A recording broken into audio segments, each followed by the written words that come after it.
And magandang umaga po sa ating lahat, church. At manatili pong nakabukas po ang ating mga Biblia in chapter 3 po ng 1 Corinthians. At pag-aralan po natin ang verses 1 to 9.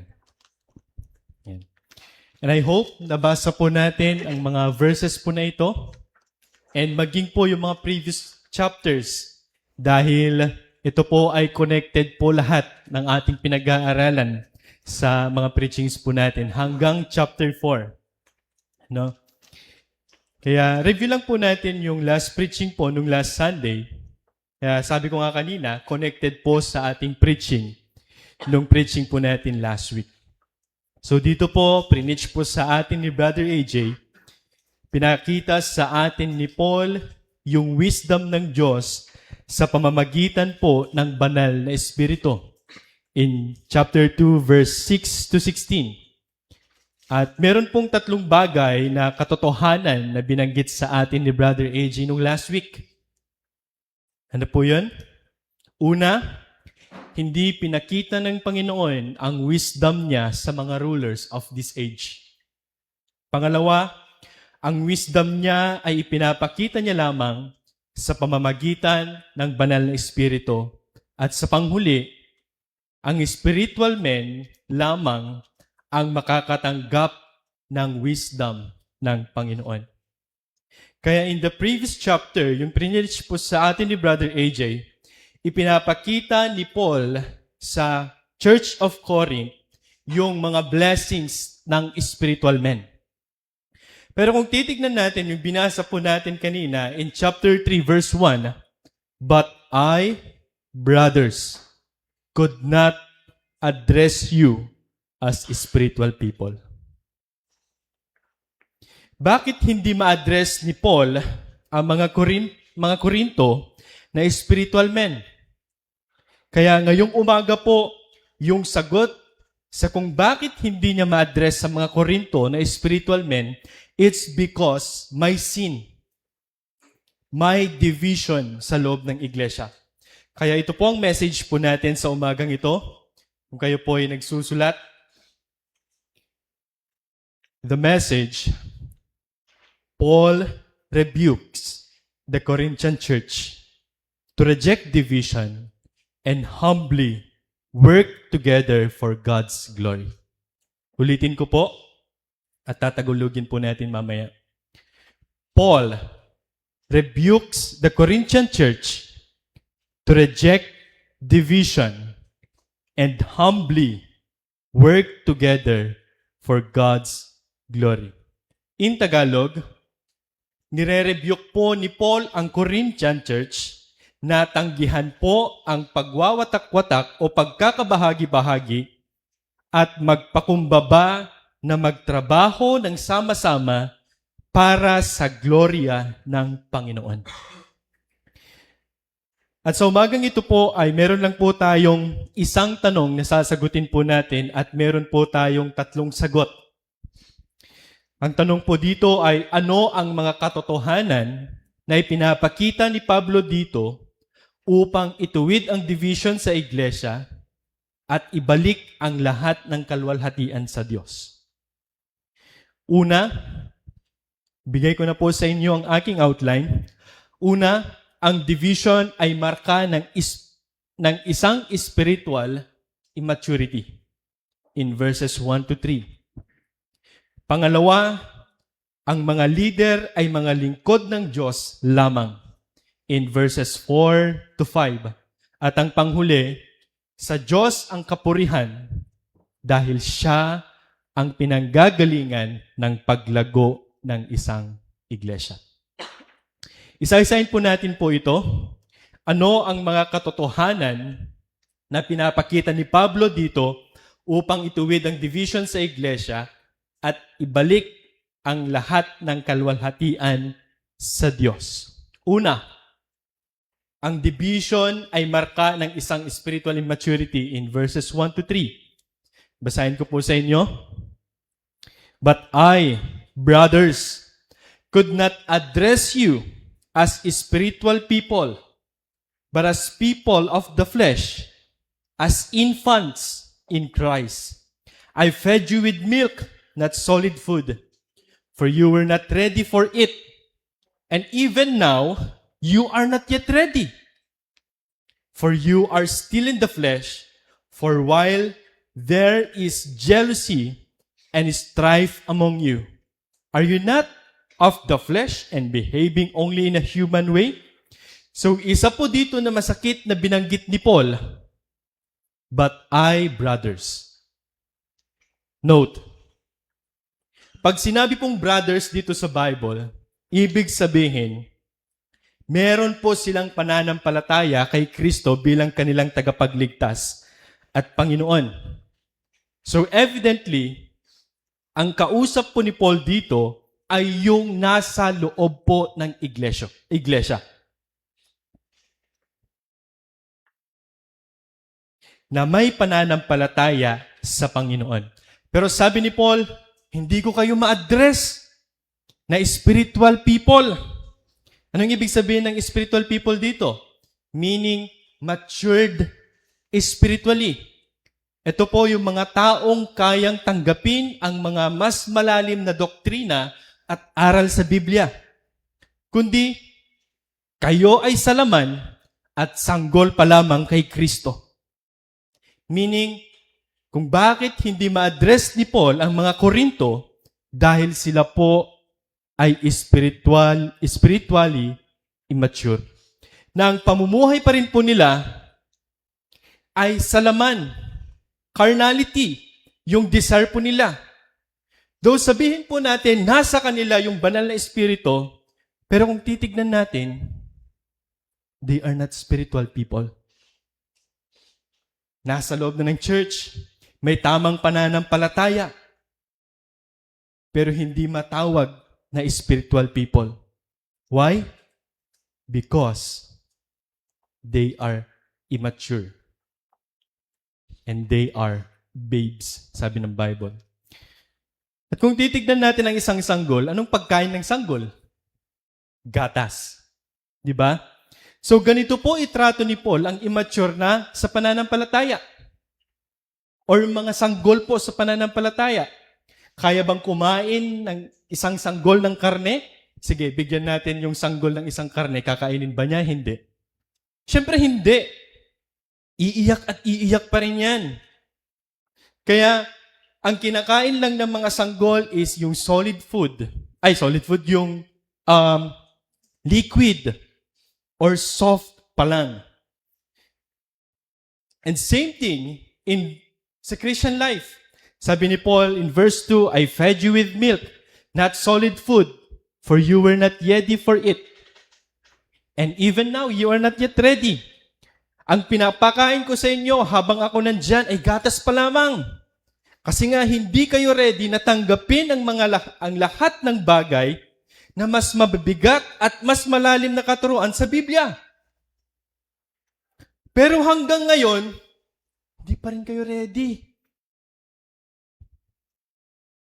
Eh siguro dito si Paul, nung sinusulat niya itong letter na to, papangiwin na lang siya eh. Kaya kung titignan natin dito, hindi naman ang mensahe ang problema eh. O di kaya naman, ang pastor ang problema dito. Kaya anong dahilan kung bakit hindi sila lumalago sa kanilang relasyon sa Diyos? At dito po binanggit ni Paul yung punot dulo kung bakit nananatili pa rin na sila ay sanggol at hindi lumalagos sa relasyon po nila sa Diyos. In verse 3. 4. Ito na yung reason. You are still of the flesh.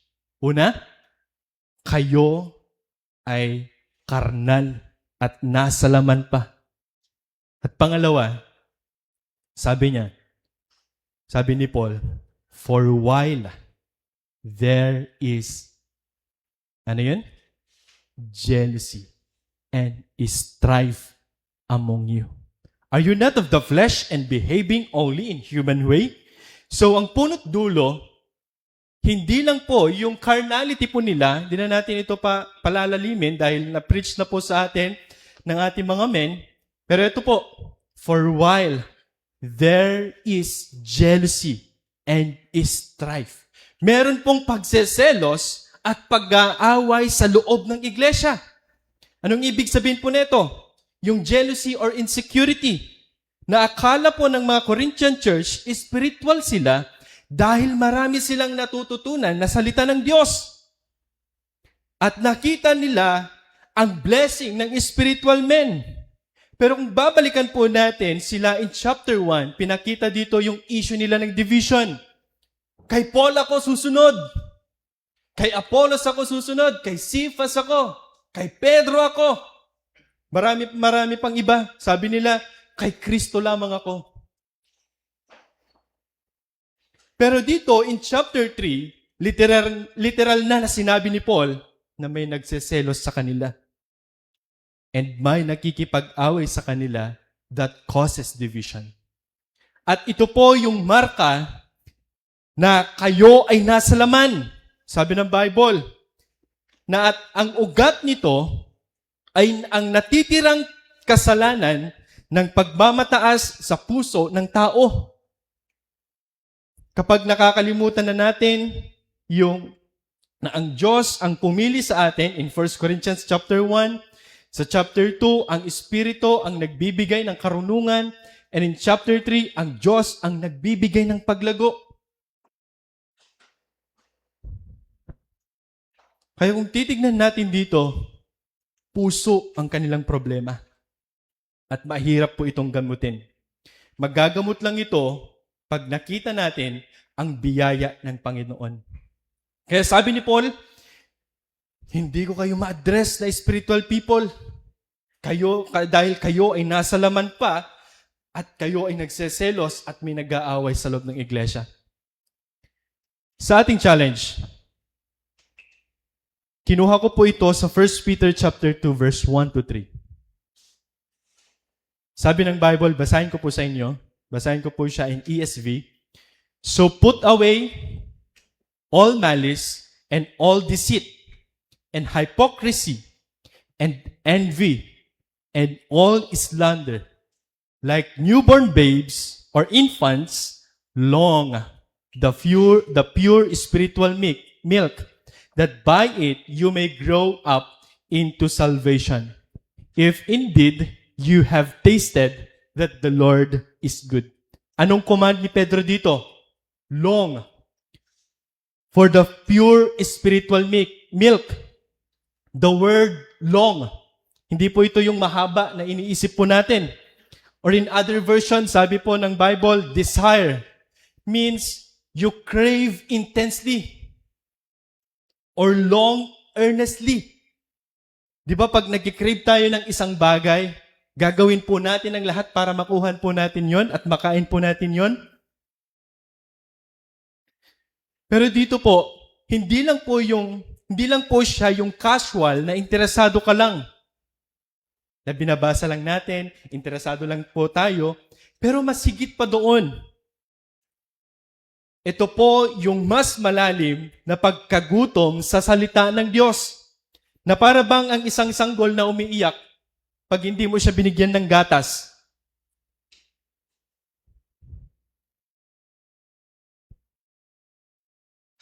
Kaya that's how exactly also a Christian should desire the Word of God. Na para bang, na pag hindi po natin nababasa o napag-aaralan ang salita ng Diyos sa isang araw, ay hindi na tayo mapakali. Umiiyak na tayo ay nagigilty na. Bakit kailangan natin i-desire ang salita ng Diyos? Sinabi ni Pedro, para sa ganun, lumago tayo sa ating relasyon at pagkakilala sa ating Panginoon. Pero paano tayo lalago kung inuubos natin ang ating oras sa pagiging mainggitin at makikipag-away sa ating mga ibang kapatid? Instead, sabi ni Peter, put away. Tanggalin ninyo, sabi ni Pedro. Ano yung tatanggalin natin? All malice. Anong ibig sabihin po nito? Ito po yung masamang hangarin o masamang saloobin natin po sa mga kapatid. Sabi pa ni Pedro, all deceit. Take note, Hindi lang po isang malice, hindi lang po isang deceit, but all malice, all deceit. Anong ibig sabihin po ng deceit?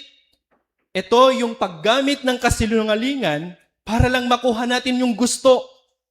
Maaring ito ay salita o kaya naman ito po ay kinikilos. Hypocrisy, pagiging mapagpanggap. And tignan po ninyo, envy. Sabi ni Pedro.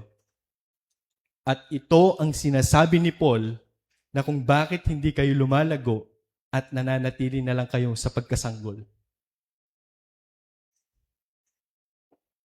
Ito ay ang kalungkutan o pagkainis dahil sa pagpapala, tagumpay, o tinatamasa ng iba. Hindi lang ito yung naninanais natin na magkaroon din ang mga iba, kundi madalas, nais niyang mawala din ito sa kanila. Envy. Kaya kung bakit hindi po natin kayang i-desire ang salita ng Panginoon, dahil ang karakter na ito o mga kasalanan na ito ay nananatili pa din sa atin hanggang ngayon. Yung meron po tayong masamang hangarin sa ating mga kapatid, paggamit ng kasinungalingan para makuha natin ang ating gusto, pagiging hipokrito, at sa pagkakainggit. Dahil if nakikita pa rin sa atin ang mga bagay na ito, baka nga hindi natin natikman na ang Diyos ay mabiyaya. Sabi ni Pedro, if indeed you have tasted that the Lord is good. Ang tagal-tagal mo ng Kristiyano. 5 years na, sabihin natin, 7 years, 10 years na. Pero nananatiling sanggol pa rin tayo.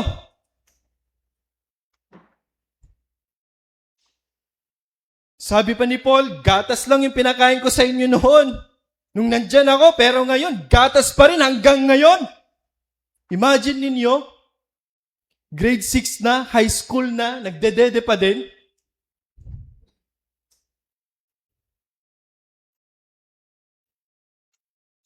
Baka nga hindi nga natin talaga natikman ang biyaya ng Diyos after all. Or mas masakit, baka hindi pa tayo tunay na naligtas talaga. Nagkukunwari lang tayo, naligtas tayo for the purpose na makuha natin yung atensyon ng tao sa atin, yung respeto sa atin. O kaya naman, marahil, alam mo lahat ng mga theology, history, and anything pertains to God, but deep inside, you are not saved.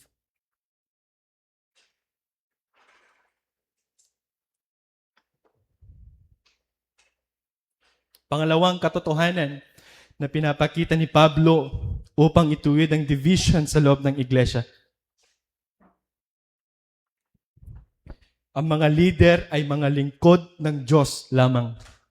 In verses 4 to 5, sabi ng Bible, for when one says, I follow Paul, and another, I follow Apollos, are you not being merely human? What then is Apollos? What is Paul? Servants through whom you believe, as the Lord assigned to teach. Sabi ng mga iba dito, susunod lang ako kay Paul. Mga iba naman, susunod lang ako kay Apollos. Pero dito, may naipapakita ang isa pang kondisyon ng ng Corinthian church. Hindi lang sila nagseselos at nakikipag-away, kundi sobra silang mapagmataas. Kaya sabi ni Paul sa kanila, sino ba si Apollos? Sino ba si Paul? Mga alagad lang kami ng Panginoon. Tag team kami. Hindi kami magkahiwalay. Sabi ni Paul, kami lamang ay isinugo ng Diyos sa inyo upang ipangaral ang katotohanan ng Ebanghelyo ni Kristo. And same thing din po sa atin. Lahat po tayo ay hindi dapat nagkakanya-kanya. Tag team po tayo. Dahil iisa lang po ang bit-bit nating mensahe. Ano po yun? Ang Ebanghelyo ni Kristo. And He added, are you not being merely human? Anong ibig sabihin po nito? Bakit kayo umaasta na parang hindi kayo ligtas? Ang pagiging Kristiyano ay may mas mataas na panawagan ng pamumuhay kaysa sa mundo. Quote ko po sa yung sinabi ni Fee. Nakuha ko po ito sa Enduring Word. Sabi ni Fee, spiritual people are to walk in the Spirit. If they do otherwise, they are worldly and are called upon to desist. Remaining worldly is not one of the option. Sabi ni Fee, ang mga spiritual na people, tinutukoy po dito, tayo po na mayroong pananampalataya, ay dapat mamuhay sa Espiritu. At kung may ginawa tayo na walang kinalaman sa pagkakristyano or sa kinalaman sa pagka-espiritual, yun po ay tinatawag na makamundo. At iniutusan po tayo na ihinto ito.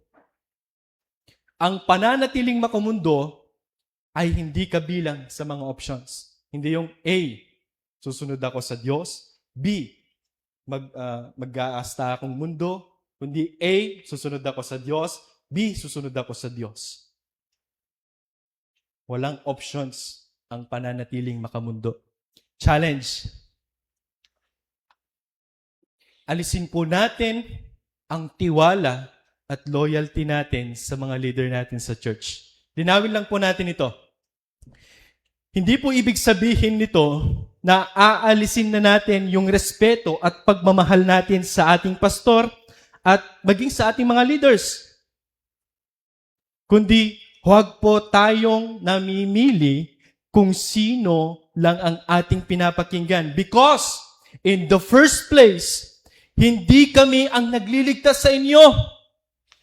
Kami lamang po ay ginagamit ng Diyos upang ibahagi ang Ebanghelyo ni Kristo. Hindi naman po kami nagpapagalingan mag-preach. Hindi kami po nagpaparamihan ng ministeryo. Si ganito, mas marami yung ministeryo niya.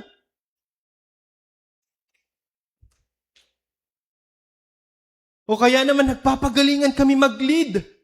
Bagkus kami po ay servants. Tinignan ko po yung original word po ng servant dito. And the word na servant na sinasabi po ni Paul dito is not doulos. It's diakonos. Meaning, it emphasizes service rather than status.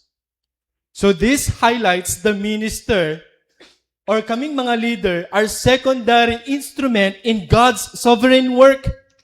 Kami lamang po ay instrumento ng Diyos upang maipalaganap ang kanyang ebanghelyo. Sabi ni John Calvin, ministers or leaders are nothing in themselves apart from God's power working through them. Their role is honorable, but all effectiveness belongs to God.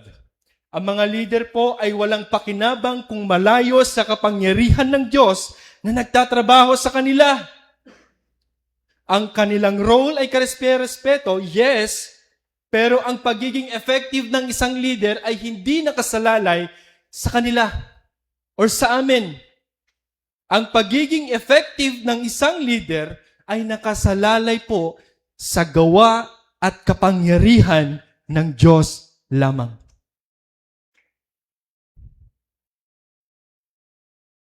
Kaya ang mga leader po, wag po natin gawing Diyos.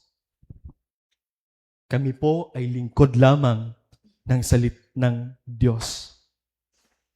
Secondary lang po kami.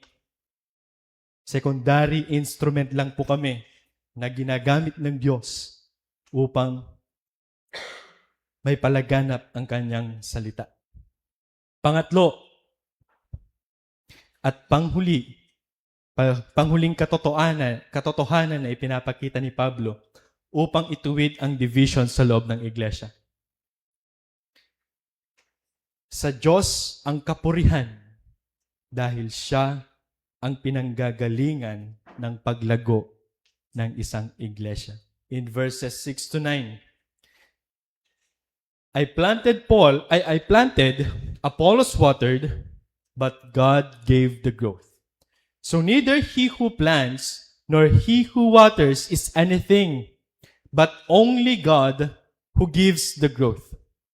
He who plants and he who waters are one, and each will receive his wages according to his labor. For we are God's fellow workers. You are God's field, God's building. Gusto ko pong i-emphasize sa atin ang salita dito po ni Paul, God gave the growth. Sabi ni Paul sa kanila, ako ang nagtanim, si Apollos ang nagdilig, pero hindi kami ang nagpalago, ang Diyos ang nagpalago. And isang beses pa, sinabi ni Paul, kahit sino sa atin ang magtanim at magdilig, ang Diyos lagi ang nagbibigay ng paglago. Hindi si Apollos, hindi si Pablo, hindi kaming mga leader, hindi si Pastor L.A., ang nagbibigay ng paglago sa atin. Ang Diyos mismo ang magbibigay ng paglago sa atin. Kami lamang po ay lingkod ng Diyos na nagpipreach, nangangaral po ng salita ng Diyos, ang ebanghelyo ni Kristo, pero hindi nakasalalay sa amin ang paglago po ninyo. Dahil ito po ay trabaho ng Panginoon. At sinabi pa ni Paul, he who plants and he who waters are one. Ang nagtatanim at ang nagdidilig, iisa lang sila. At dito, makikita na natin po na itinutuwid na ni Paul yung issue nila ng kanilang kasalanan. Yung division. Dahil sinasabi ni Paul na iisa lang kayo. Kahit sino sa inyo ang nagtanim, kahit sino sa inyo ang nagdilig, iisa kayo, sabi ni Paul. Hindi mas magaling si ganito, hindi mas magaling si ganito. Hindi, iisa lang kayo, sabi ni Paul. Bigyan po namin kayo ng halimbawa. For example, tawid natin sa atin. Nung umalis po si Pastor L.A. papuntang US, di ba may mga Bible study siya?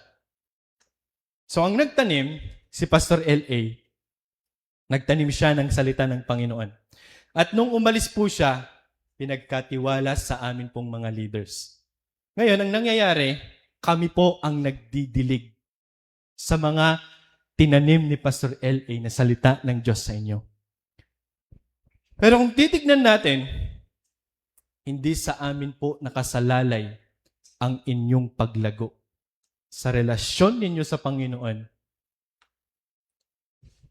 kundi ang Diyos ang magpapalago sa inyo. Dahil siya ang may trabaho dito. Para sa ganon, ang Diyos or sa Diyos ang lahat ng papuri. Kasi kung nakasalalay sa amin ang paglago po ninyo, maaari namin sabihin na, uy, si ganito, active na siya. Nadadagdagan na kami. But no, hindi po namin ginagawa yun. Ang Diyos ang nagdadagdag at ang Diyos ang nagpapalago sa kanyang mga tupa. At sinabi pa ni Paul, and each will receive his wages according to his labor. Kaya lahat ng nagtatrabaho makakatanggap ng kanilang sahod. Gusto ko pong i-emphasize po sa atin ito. Kanino po iniwan ng Diyos ang trabaho na magtanim at magdilig?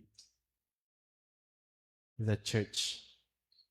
So tayo po as church ay meron po tayong trabaho. Ano po yun? Ipalaganap ang salita ng Diyos. Ipalaganap ang ebanghelyo ni Kristo.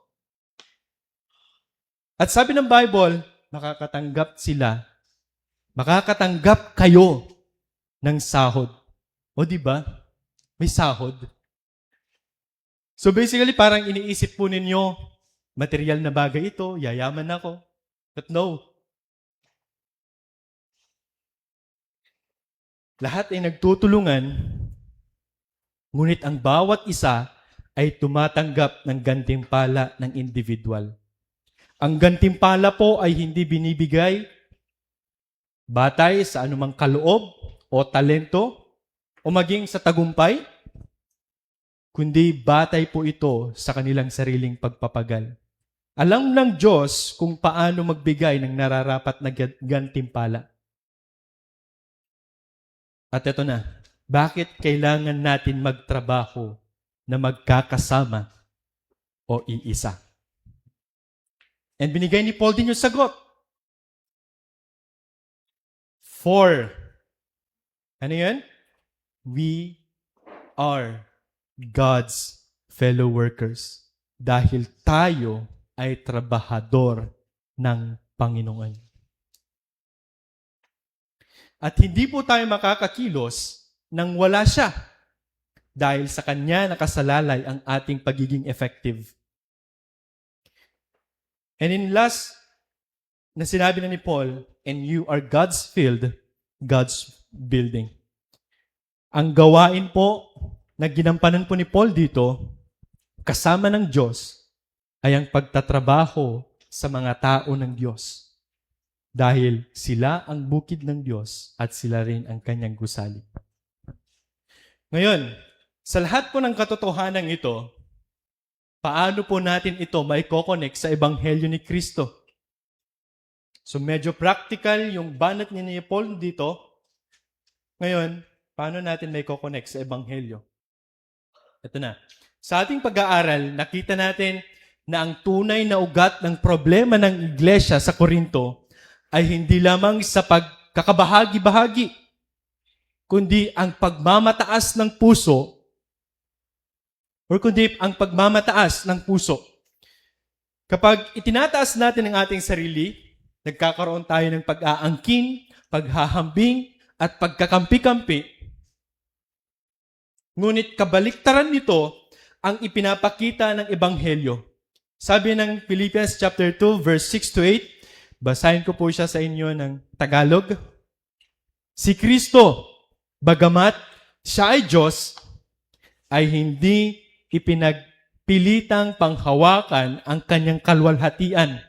Sa halip, ibinaba niya ang kanyang sarili, nag-anyong alipin, naging tao, at naging masunurin hanggang sa kamatayan. Oo, hanggang sa kamatayan sa krus.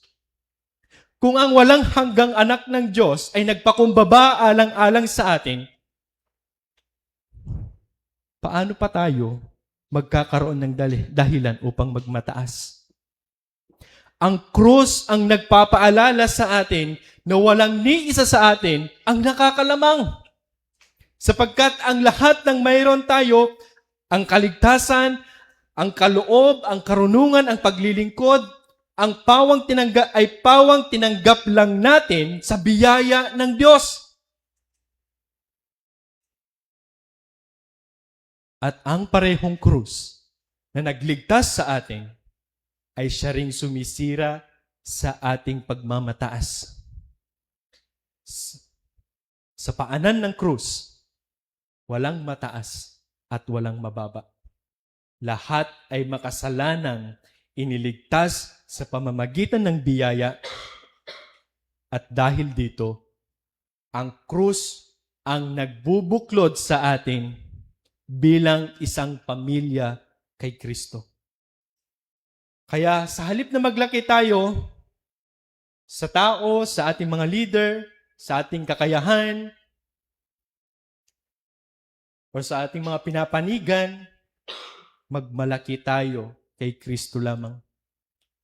Sapagkat sa Kanya nagmumula ang lahat at sa Kanya lamang nararapat ang lahat ng kalwalhatian dahil Siya ang nagbibigay ng paglago sa Kanyang mga tupa. And in my last, meron po tayong practical applications. At meron pong 4. Yan. Pero saglit na lang po itong practical applications po natin. Una, iwasan ang divisyon, pagseselos, at pagtatalo sa loob ng iglesia. Kung babalikan natin, ito ang marka ng isang Kristiyanong immature at sanggol sa loob ng iglesia. Kahit na matagal ng Kristiyano, yes, maraming Kristiyano na taglay pa din ang karakter na ito. Pero sabi ni Pedro, put away. Alisin nyo na ang lahat ng ito. Dahil nakakahadlang po ito sa relasyon po natin sa ating mga kapatid. Pangalawa, igalang at mahalin ang leadership na meron sa iglesia. Ngunit, maging maingat na sila'y maging dahilan ng pagkakabahagi-bahagi at pagtatalo. Huwag po tayong maging selective. Huwag po natin gayahin yung Korinto na ako kay Apollos, ako kay Paul. Huwag po natin gawin po yan dito. Dahil sabi ng Biblia, iisa lang po kami. Walang nakakahigit at walang nakakababa. And third, ito na, desire the Word of God. Nabasa na natin kanina ang 1 Peter chapter 2, verse 1 to 3. Like newborn infants, long the pure spiritual milk, that by it you may grow up into salvation. If indeed you have tasted that the Lord is good, that we need to desire the Word of God kung natikman po natin ang biyaya ng Diyos. Gusto ko pa pong basahin sa inyo ang Hebrews chapter 5. Ano yung mga hinintay ng mga men. Chapter 5 ng Hebrews 12 to 14. For though by this time you ought to be teachers, you need someone to teach you again the basic principles of the oracles of God. You need milk, not solid food. For everyone who lives on milk is unskilled in the word of righteousness, since he is a child, but solid food is for the mature, for those who have their powers of discernment trained by constant practice to distinguish good from evil. Ano sabi ng nagsulat ng Hebrews? Teachers na sana kayo eh. Sa tagal-tagal nyo ng Kristiyano, teachers na sana kayo eh. Kaso, kinakailangan nyo ulit ng magtuturo sa inyo ng mga basics. Imbes na karne na sana yung kinakain mo ngayon, nakadede ka pa rin. At sana po, pag nakatuklas po tayo ng bagong aral or theology na natututunan po natin sa Biblia, wag po sana ito ang mag-drive sa atin na magmataas. Kundi ito dapat ang nagbabago sa ating pagsamba sa Diyos. Sabi ng isang theologian, the higher the theology, the higher the doxology. Mas marami ka palang nalalaman na pag-aaralan na salita ng Diyos, katuruan sa Biblia, then the response should be, mas mataas dapat ang iyong pagsamba sa Diyos. Kaya ang command sa atin, desire the Word of God. Hindi lang yung interesado ka na makinig, hindi lang yung binabasa mong salita ng Panginoon, but sabi kanina, you intensely crave or long earnestly. Ibig sabihin, gustong-gusto mo itong makuha. At umiiyak ka pag hindi mo nakuha ito. And then last practical application. Maingat po natin na ibigay ang lahat ng kapurihan sa Diyos sa lahat ng pagkakataon. Sapagkat siya lang ang karapat-dapat ng ating pagsamba. Tumayo po tayong lahat.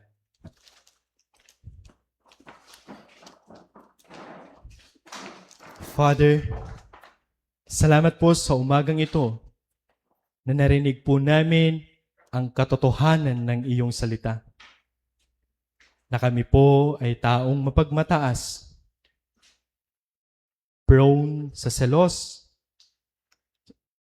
at gumagawa ng division sa loob po ng iyong iglesia.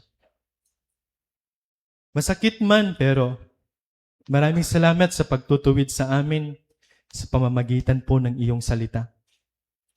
Salamat po sa ebanghelyo at halimbawa ng iyong anak na si Kristo na nagpakumbaba at sumunod sa iyong kalooban upang mapatawad kami sa aming mga kasalanan. Magkaroon kami ng ganap na kaligtasan sa pamamagitan po ng iyong anak. Dalangin namin na ingatan mo po ang aming church sa division at sa pagmamataas. Dalangin namin na ipaalala ninyo lagi sa amin na kami ay namumuhay lamang sa biyaya po ninyo. Tulungan niyo po kami na maingat lamang na ibigay ang lahat ng papuri sa inyo sa lahat ng panahon at sa lahat ng pagkakataon. At ito po ang aming dalangin sa pangalan po ng aming Panginoong Hesus na aming tagapagligtas. Amen.